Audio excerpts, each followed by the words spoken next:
درتو لاباس عليكم؟ كنتمنى تكونوا بخير وعلى خير. اليوم جيت نشارك معكم هذا الفيديو ديال واحد الشوربه صراحه اللي زعما كنحتاجوها في هذا البرد هذا. بالنسبه لي انا شخصيا كنديرها، ما كتخطرنيش في هذا البرد، بالاخص ملي كنكون مريضه وملي كتكون فيا الرواح وملي كتكون فيا الكحبه. وبالنسبه المهم مزيانه لهذا البرد هذا. بالنسبه هي نقولوا عليها الدواء، ما نقولوش عليها الشوربه، هي انتي بيوتيك في نفس الوقت. انا غادي نشارك معكم المقادير ديالها. بالنسبه لعندي هنايا البصله، هذه البصله من احسن البصله تكون حمراء.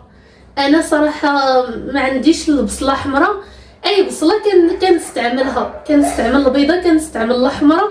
المهم اللي كنستعملها كتجيك لكم اي بصله كنستعملها انايا، سواء تكون بيضه سواء تكون حمراء، المهم بصله. ولكن من احسن البيضه سمحوا لي، من احسن الحمراء كتكون انتي بيوتيك.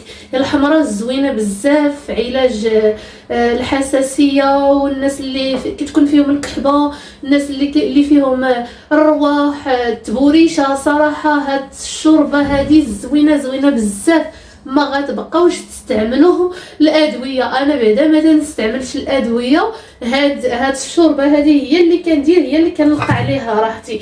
وعندي هنايا القرفه عواد هي هذه، وعندي هنايا القرنفل حتى هو عواد. المهم هادو هما المكونات اللي كنحتاجو. بالنسبه للبصله بغيتي ديروا الكميه كثيره ديروا الكميه كثيره، بغيتي ديروا الكميه قليله ديروا الكميه قليله. بحال دابا ديروا 2 بصلات، الا كان الانسان شخص واحد يدير 2 بصلات. كان بزاف الناس في الدار من احسن 4 البصلات 5 البصلات حتى 6 البصلات، ما في مشكل. المهم على حسب الشخص، واش كلشي باغي يشربها، واش غير هو اللي مريض، واش فهمتي. المهم انا دابا غادي ندير غير 2 بصلات، حيت غير انا اللي احتاجيتها مع عيانه شويه، هي اللي كنصايبه هاد الايامات كامله، ماشي غير زعما اليوم. المهم انا غادي نقشر البصله. انا غادي نقشر البصله ديالي.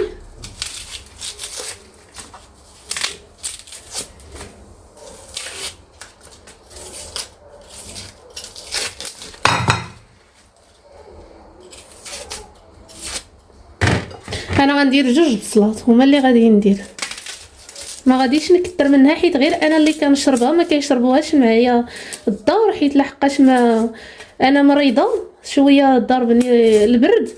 المهم غادي ندير غير 2 بصلات على حسب الانسان، واش باغي يشربها غير بوحدو. الا كانوا غادي يشربوا معاه 2 الاشخاص ولا 3 الاشخاص يدير 3 البصلات ولا 4 البصلات، ولا يدير حتى 5. قد ما كثرتو قد ما مزيان، ما غاديش تضركم. وانا غنغسل البصله.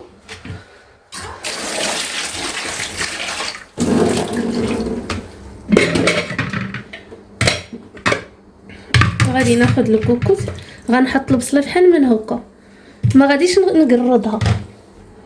غادي نغسل حتى هاد الاعشاب.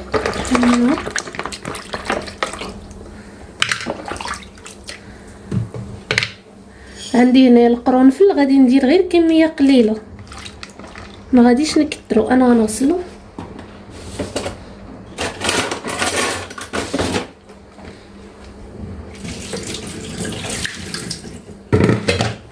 ها هو القرنفل بعد ما غسلته،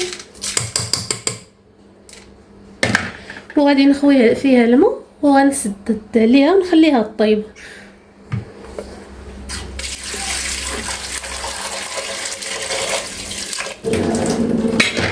ما غاديش نكثر الماء، شتي، غير الكميه قليله ديال الماء، وغنسد عليها وغادي نخليها طيب واحد 30 دقيقه هكاك، ما كاملاش، ديك 26 دقيقه ونطفي عليها.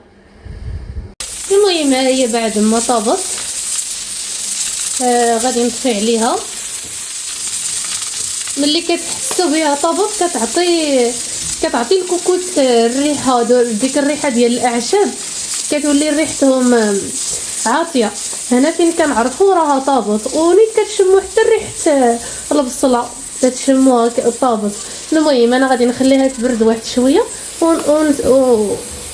ونحل عليها درت ليا الهضره تلفات ليا. المهم هي بعد ما بردت زيدت عليها. شفتوا هذوك الاعشاب كيطلقوا الصفوريه ديالهم. البصله ديالنا راه طابت. انا غادي نديرها هنايا في مونينيكس نطحنها.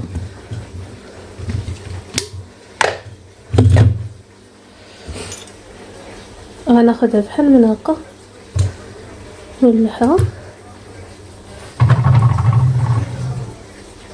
هاد الاعشاب هادو ما غاديش نلوحوهم هنا، غادي ناخد الصفايه غادي نصفي هاد الماء هذا نخويه هنا بالصفايه. هاد الاعشاب ما خاصهمش يتطحنوا مع البصله. غادي نصفي الاعشاب ما نخويهمش هما.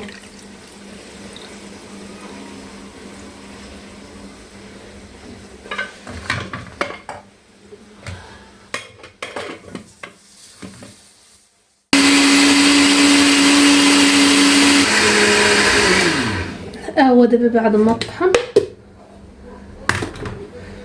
شتو كي جا.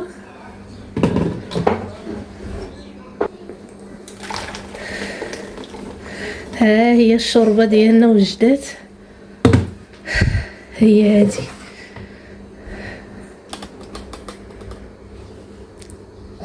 غادي نديرو عليها شويه الزيت العود بلا ما ديروا الملحه.